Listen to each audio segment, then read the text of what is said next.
வந்து கிரிப்டோ மார்க்கெட்ல மீம் காயினை பேஸ் பண்ணி மட்டுமே உங்க போர்ட்ஃபோலியோவை பில்ட் பண்ண ஆரம்பிச்சீங்கன்னா நீங்க சேஃப் இன்வெஸ்ட்மெண்ட் ரிஸ்கியான இன்வெஸ்ட்மெண்ட்டை பார்க்கவே மாட்டீங்கன்னு அர்த்தம். உங்க போர்ட்ஃபோலியோ கம்ப்ளீட்டா ரிஸ்கியான ஸ்டேஜ்ல தான் இருக்கு. அன்பிரடிக்டபிள் கிரிப்டோ மார்க்கெட்ல எப்படியாவது நாமளுமே பணம் சம்பாதிச்சிடலாம் அப்படின்னு உள்ள வர்ற 99% ஆஃப் த காமன் பீப்புள் ஏன் அதிகமா லாஸ் ஆகுறாங்க தெரியுமா? இப்போ நான் சொல்ல போற 10 இம்பார்ட்டன்ட் இன்வெஸ்டிங் ரூல்ஸை தெரிஞ்சுக்காமலே இன்வெஸ்ட்மெண்ட் பண்றதுனால தான்.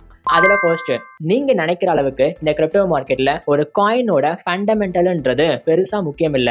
எஸ், நிறைய பேர் சொல்லுவாங்க கிரிப்டோ கரன்சியோட காயின் பேக்ரவுண்ட் ஃபண்டமெண்டலா எந்த அளவுக்கு ஸ்ட்ராங்கா இருக்கு, அந்த காயினோட யூட்டிலிட்டி எப்படி இருக்கு, எந்த மாதிரி யூஸ் கேஸ்லாம் ப்ரொவைட் பண்றாங்க, எப்பெல்லாம் அந்த காயினை பர்ன் பண்றாங்க, பேக்ரவுண்ட்ல இருக்கிற டீம் ரொம்ப ஸ்ட்ராங்கா இருக்காங்களா, ட்ரஸ்டபிளா இருக்காங்களா, அப்படிலாம் பார்த்ததுக்கு அப்புறமா அந்த காயினை பர்ச்சேஸ் பண்ணலாமா வேணாமான்றத யோசிங்கன்னு சொல்லுவாங்க இல்லையா? பட் நான் கொஞ்சம் அதுக்கு அப்படியே அகைன்ஸ்ட். பிகாஸ் அந்த காயின் ஃபண்டமெண்டலா மட்டுமே ஸ்ட்ராங்கா இருக்குன்னு நீங்க பர்ச்சேஸ் பண்ணீங்கன்னா நீங்க நினைக்கிற ஒரு ஷார்ட் டேர்ம் பீரியட்ல அந்த காயின் உங்களுக்கு ப்ராஃபிட் தருமான்னு கேட்டீங்கன்னா அது ஒரு கேள்விக்குறி தான். அப்ப என்ன பார்க்கணும்? அந்த காயின் இப்போ ட்ரெண்டிங் நெரேட்டிவ்ஸ்ல இருக்கா, அந்த காயினுக்கு இப்போ அட்டென்ஷன் சோஷியல் மீடியால எந்த அளவுக்கு அதிகமா இருக்கு, எத்தனை பேர் அதை பேஸ் பண்ணி ட்வீட் பண்றாங்க, வீடியோ போஸ்ட் பண்றாங்க அப்படின்னு பார்த்தோம்னா அந்த பர்டிகுலர் காயினுக்கு ட்ரெண்டை கணிக்கலாம். அந்த மாதிரி அட்டென்ஷன் அண்ட் நெரேட்டிவ்ஸை பேஸ் பண்ணியும் ஒரு காயினை நீங்க பார்த்து பர்ச்சேஸ் பண்ணீங்கன்னா மேபி அது நீங்க நினைக்கிற மாதிரி ஷார்ட் டேர்ம்ல ப்ராஃபிட் கொடுக்கலாம். ரெண்டாவது இம்பார்ட்டன்ட் ரூல், இந்த பிட்காயின் இப்போ எல்லா காயினை விட ரொம்பவே அதிகமா பம்ப் ஆயிட்டு ஆல் டைம் ஹைல நிக்குது. ஆனா இப்போ அந்த காயினை வாங்கலாமா வேணாமான்னு கேட்டீங்கன்னா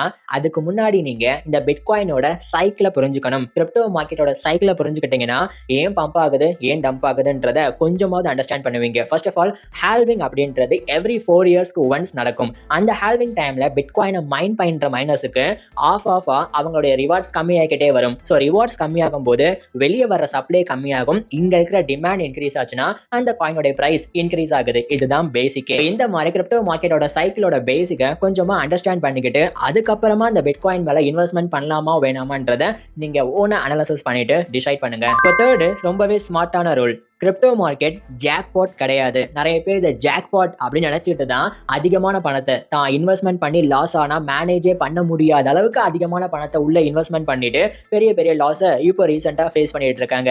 அப்போ நீங்க என்ன பண்ணணும்? உங்களால எந்த லாஸை அஃபோர்ட் பண்ண முடியும், எந்த லாஸ் வந்தா பரவாயில்லன்னு நினைக்கிறீங்களோ அந்த பணத்தை ஸ்மால் அமௌண்ட் ஆஃப் இன்வெஸ்ட்மெண்ட்டை மட்டும் தான் இப்போதைக்கு கிரிப்டோ மார்க்கெட்ல பண்ணுங்க. அப்பதான் அதுல இருந்து மேபி உங்களுக்கு லாஸே வந்தாலும் அதை ஈஸியா மேனேஜ் பண்ணி வெளியே வருவீங்க. நீங்க எந்த அளவுக்கு கிரிப்டோ மார்க்கெட்ல அதிகமான டைம் உள்ள இருக்கீங்களோ அந்த அளவுக்கு அதிகமா ப்ராஃபிட் பார்க்கலாம். ஒரே ஒரு தடவை டக்குன்னு அதிகமா பணம் இன்வெஸ்ட்மெண்ட் பண்ணிட்டு ஃபுல்லா லாஸ் ஆயிட்டு வந்த நிமிஷத்திலேயே வெளியே போயிட்டீங்கன்னா இங்க எப்படிங்க உங்களால ஏர்ன் பண்ண முடியும்? நாலாவது ரூல், கிரிப்டோ மார்க்கெட்டுக்குள்ள வரும்போது எப்படி ஒரு ஸ்ட்ராட்டஜியோட உள்ள வர்றீங்க, நான் அவ்வளவுதான் பணம் இன்வெஸ்ட்மெண்ட் பண்ணுவேன், இந்த காயின்ல தான் பண்ண போறேன் அப்படின்னு தெரிஞ்சு உள்ள வர்றீங்களா? அந்த மாதிரி நீங்க எப்போ எக்ஸைட் ஆக போறீங்கன்ற பிளானையுமே முன்னாடியே போட்டுட்டு அதுக்கப்புறமா உள்ள இன்வெஸ்ட்மெண்ட் பண்ண வந்தாதான் பெட்டர்.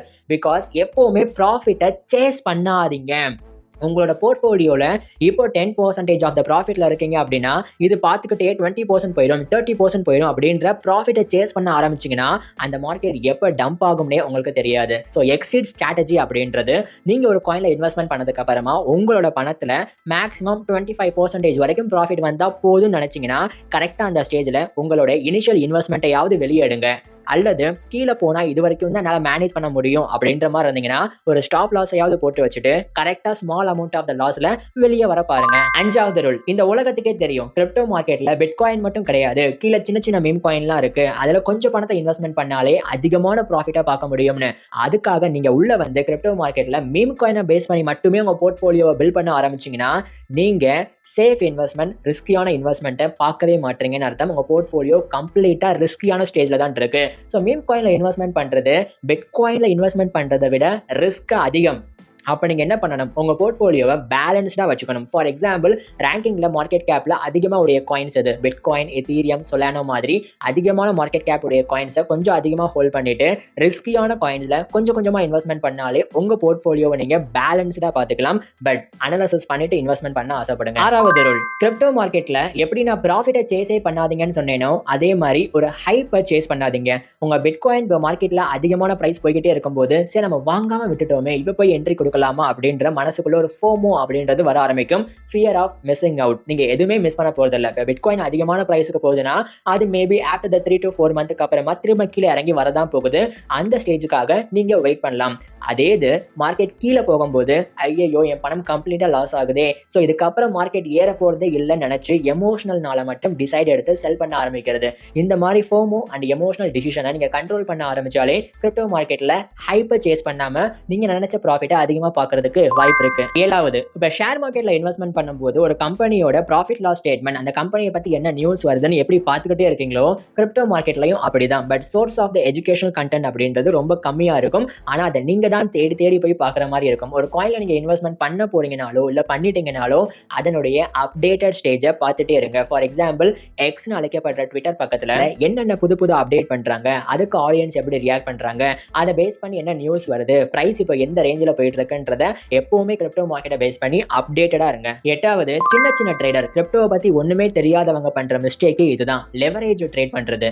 பேசிக்கா future trade and spot trade அப்படின்னு கிரிப்டோல 2 இருக்கு. ஸ்பாட் ட்ரேட்ல உங்ககிட்ட எவ்வளவு பணம் இருக்கோ அதை பேஸ் பண்ணி மட்டும் காயினை பை பண்ணி இன்வெஸ்ட்மெண்ட் பண்ணி வச்சீங்கன்னா மேபி அந்த காயினோட பிரைஸ் 90% ஃபால் ஆனா கூட அந்த காயினோட கவுண்ட் ஆவது உங்ககிட்ட இருக்கும். அதாவது ஸ்பாட் ட்ரேட்ல உங்ககிட்ட இருக்கிற பணத்தை மட்டுமே வச்சு இன்வெஸ்ட்மெண்ட் பண்ணி வச்சா, இல்ல நான் அதிகமா பணம் சம்பாதிக்க போறேன், ஒரு கேம் ஆட போறேன் அப்படின்னு ஃபியூச்சர் ட்ரேட்ல போயிட்டு உங்ககிட்ட இருக்கிற பணத்தை பேஸ் பண்ணி 20x 50x லெவரேஜ்ல போய் ட்ரேட் பண்ண ஆரம்பிச்சீங்கன்னா ஃபிராக்ஷன் ஆஃப் செகண்ட்ல உங்க பணம் லாஸ் ஆக ஆரம்பிக்கும். மேபி நீங்க டார்கெட்டா வச்ச ஸ்டாப் லாஸுக்கு உங்க லெவரேஜ் போயிருச்சுன்னா உங்க பணம் கம்ப்ளீட்டா மிகப்பெரிய லாஸ்ல போகும்.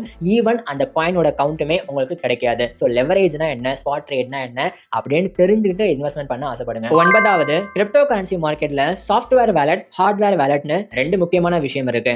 இதுல நீங்க கம்மியான அமௌண்ட்டை பேஸ் பண்ணி இன்வெஸ்ட்மெண்ட் பண்ணிட்டு அப்பப்ப ட்ரேடிங்க்கும் நான் யூஸ் பண்ணிப்பேன், டக்குன்னு ப்ராஃபிட் வரும்போது எக்ஸிட் ஆவேன் அப்படின்ற மாதிரி இருந்தீங்கன்னா உங்களுக்கு இந்த சாஃப்ட்வேர் வேலட், அதாவது பினான்ஸோ வஜிரெக்ஸ்னு சொல்லுவாங்க இல்லையா, அதெல்லாம் மேபி ஓகேவா இருக்கும். ஆனா நீங்க அதிகமான அமௌண்ட்டுக்கு இன்வெஸ்ட்மெண்ட் பண்ண ஆசைப்படுறேன், அது ஒரு லாங் டேர்ம் இன்வெஸ்ட்மெண்ட் அப்படின்னு நினைச்சீங்கன்னா ஹார்ட்வேர் வேலட் கொஞ்சம் பெஸ்ட்டாக இருக்கும். பட் சாஃப்ட்வேர் வேலட்டுக்கும் ஹார்ட்வேர் வேலட்டுக்கும் என்ன டிஃபரன்ஸ், எதனால சேஃபாக இருக்குன்னு சொல்றீங்கன்ற முக்கியமான விஷயத்தை நான் 10வது டிப்ஸா இந்த வீடியோல சூப்பராக எக்ஸ்பிளைன் பண்ணியிருக்கேன். இதை இப்பவே கிளிக் பண்ணி பாருங்க.